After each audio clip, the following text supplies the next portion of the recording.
Hi guys. आज की इस वीडियो में हम देखेंगे सोवेनियर गोल्ड बॉन्ड कैसे खरीद सकते हैं एचडीएफसी के थ्रू। काफ़ी वीडियोस हैं ऑलरेडी, तो इसमें कुछ नया नहीं है। बस थोड़ा सा मैं दिखाना चाह रहा था कि अभी थोड़ा सा कुछ चेंज हुआ है या नहीं।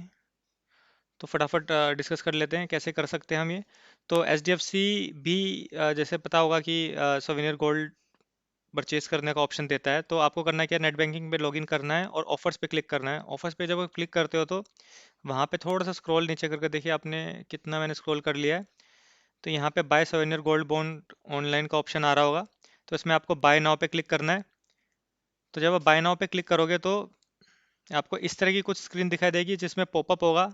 तो बेसिकली ये क्या कह रहा है कि भाई आपके पास एनफ अमाउंट होना चाहिए जो भी आप गोल्ड बॉन्ड पे इन्वेस्ट कर रहे हो, क्योंकि होता क्या है कि ये अकाउंट अमाउंट लॉक होता है। तो एक्चुअली क्या है कि ये रियल टाइम नहीं चलता है। तो ये रिक्वेस्ट भेजता है और उसके बाद काफ़ी घंटों बाद ये अमाउंट डिडक्ट होता है और उसकी कहीं स्टेटमेंट भी नज़र नहीं आती है। तो इस वजह से कहते हैं कि उस चक्करों में ना पड़ो, पहले अकाउंट बैलेंस मेंटेन करना, उसके बाद ही गोल्ड बॉन्ड में इन्वेस्ट करना।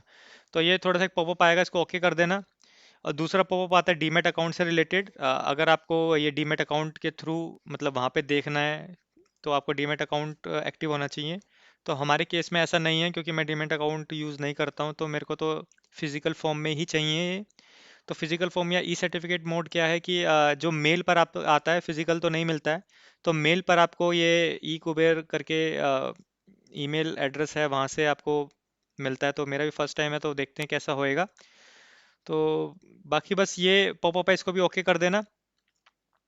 अब ये जो इंफॉर्मेशन है, अब इसमें देख लेते हैं कि क्या क्या देना है। तो इसमें क्या है कि जो टेक्स्ट बॉक्स में नहीं है वो हमें ऑटो पॉपुलेटेड आती है। तो जैसे कि देखो, customer ID, name, date of birth, ये सब ऑटो पॉपुलेटेड आते हैं। अब इसमें एक बात ध्यान देने वाली है कि जो डेट ऑफ बर्थ है इसको थोड़ा सा देख लेना, क्योंकि ये आरबीआई के पास ही जाएगा। तो यहाँ पे डेट ऑफ बर्थ देख लेना कि क्योंकि अकाउंट से ही फैच हुई है। तो अगर आपकी गलत इन डेट ऑफ बर्थ होगी तो आपको आगे बहुत दिक्कत हो सकती है। तो डेट ऑफ बर्थ मेंशन कर देना, क्योंकि जो ऑनलाइन अकाउंट खुल रहे हैं वो आधार कार्ड के बेस पर खुल रहे हैं as compare to PAN card. तो काफ़ी बार होता है कि पैन कार्ड में हमारी अलग डेट है और आधार कार्ड में अलग डेट ऑफ बर्थ है, तो उस वजह से यहाँ पे ये गलत रिफ्लेक्ट करेगा। तो ये आपको थोड़ा सा नोटिस करने वाली बात है। अगर ये ऐसा है तो पहले डेट ऑफ बर्थ चेंज करवाना बैंक में जाकर।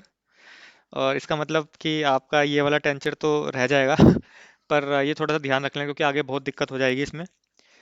बाकी ये एड्रेस वेड्रेस सब वोटर पॉपुलेटेड ही आते हैं। पैन कोड आपको दोबारा डालने की ऑप्शन दे रहा है। मोबाइल नंबर मैं डाल नहीं पाया था पर देना चाहिए ऑप्शन। बाकी ये सब डिटेल डाल देना, इसमें कुछ नया नहीं है। बस यहाँ पे जो देखने वाली है कि आपको कितने यूनिट परचेस करने हैं। तो अमाउंट थोड़ा सा देख लेना कि आपके अकाउंट में इतने रुपए होने चाहिए। तो ये 20 यूनिट का ये प्राइस बन रहा है, तो ये थोड़ा सा कैलकुलेट कर कर देख लेना कि कितने रुपए का बन रहा है। इसमें आपको कुछ उधर उधर देखने की जरूरत नहीं, क्योंकि यही अमाउंट मिल रहा है इस टेंचर में। तो इसमें कुछ और आपको देखने की जरूरत नहीं है। बस अपना बैलेंस देख लेना कि सही हो, मेंटेन्ड हो, ताकि आपको बाद में ये कैंसिलेशन के चक्कर में प्रॉब्लम ना हो। बाकी ये इशू ईयर दिखा रहा है यहाँ पे, इन्वेस्टर आईडी मेन मेन दिखा रहा है। एलजी कोड हमें डालने की जरूरत नहीं होती, क्योंकि जब आपका बैंक वाला बंदा आपको असिस्ट करता है तो यहाँ पे जब ये डलवाता है अपनी मदर का नाम डाल देना, क्योंकि पहले फादर का नाम डला होगा शायद इसमें। तो इस वजह से ये मदर का नाम पूछते हैं एचडीएफसी वाले। बाकी अकाउंट कोड वोड ये सब ऑटो पॉपुलेटेड, हमें कुछ नहीं करना है इसमें। अब जो आपको ये है कि यहाँ पे नॉमिनी जरूर ऐड कर लेना। अब नॉमिनी ऐड करने के लिए बाद आपको क्या करना है कि आपको क्लिक यस पे क्लिक करना है और उसके बाद नॉमिनी का नाम भर देना, ऑटोमेटिकली पॉपुलेट नहीं होगा। और इसमें एक ऑप्शन और है कि नीचे वाली स्क्रीन पे देख लेते हैं। इसमें ऑप्शन ये है कि आप नॉमिनी बहुत सारे भी बना सकते हो, जैसे मैंने तो एक ही बनाया है। तो उसमें क्या कर सकते हो आपकी, जैसे आपकी गोल्ड यूनिट है 20, 20 मीन्स 20 ग्राम, राइट।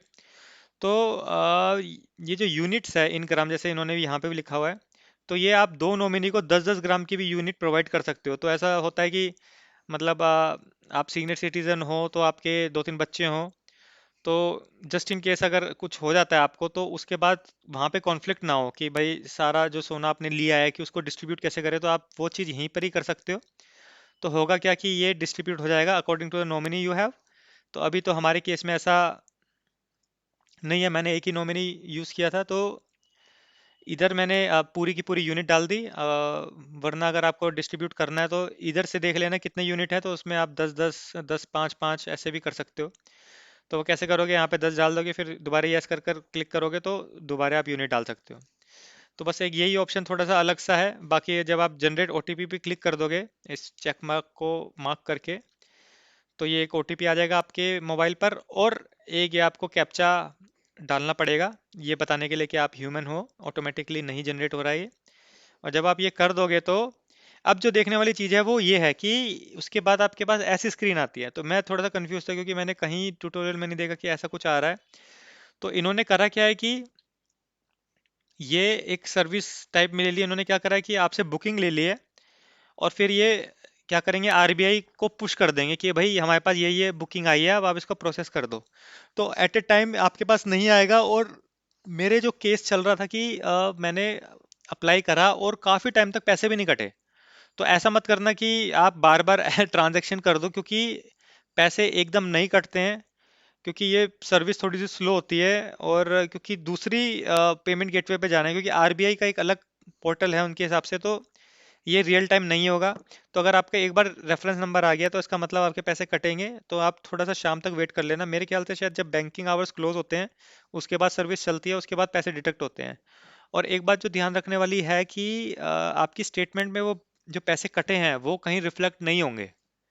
मतलब एटलीस्ट मेरे तो नहीं हुए अभी तक। मैंने कल लिया था, तो मैंने पूरे आई थिंक 5-6 घंटे मैंने देखा जब तक पैसे नहीं कटे थे, और उसके बाद शाम को पैसे रिफ्लेक्ट हुए, मतलब मेन बैलेंस में डिडक्शन दिखी, पर स्टेटमेंट में कहीं पे भी नहीं आई।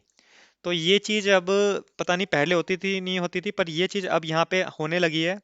ये जैसा कि आप देख रहे हो कि यहाँ पे इस तरह से देखना है, तो आपको क्या करना है कि ये जो रेफरेंस नंबर है इतने डिजिट का, ये आप इसको कॉपी कर कर रख लेना। क्योंकि कल को अगर कुछ प्रॉब्लम क्रिएट होती है कि आपका बॉन्ड नहीं आता है, जो भी कुछ ऐसी प्रॉब्लम है, तो आप इसी रेफरेंस नंबर के थ्रू मेल वेल या उनसे कांटेक्ट कर सकते हो बैंक ब्रांच से, कि भाई गोल्ड बॉन्ड की एप्लीकेशन थी, ये इसका रेफरेंस नंबर है, कि क्या हुआ इसका इसका स्टेटस जानने के लिए।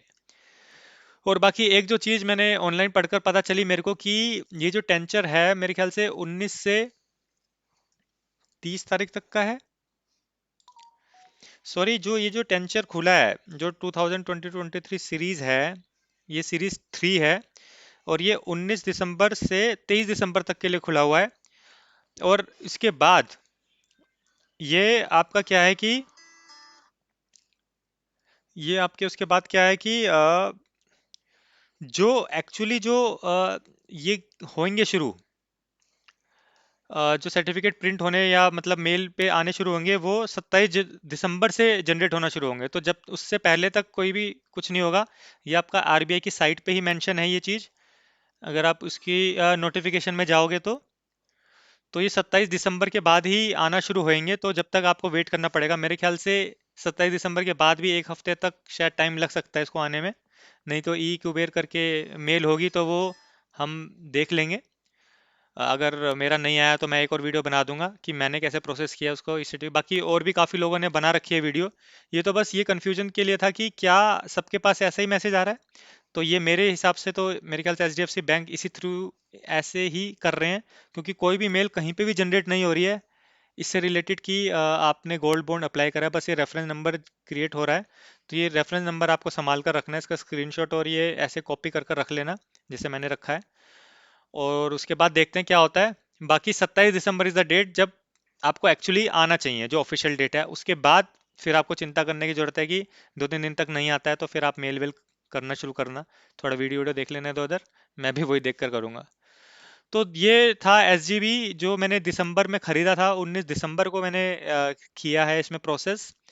तो वो चीज़ है एक दिसंबर की जो डेट थी उसमें ये प्रोसेस हुआ है।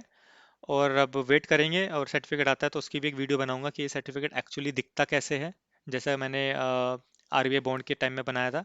और बाकी कोई भी इंफॉर्मेशन हो इससे रिलेटेड, कुछ डाउट हो तो आप पूछ लेना, क्या पता मेरे को भी आंसर पता हो। मैं कोशिश करूंगा जल्द से जल्द आपको रिस्पॉन्स देने की।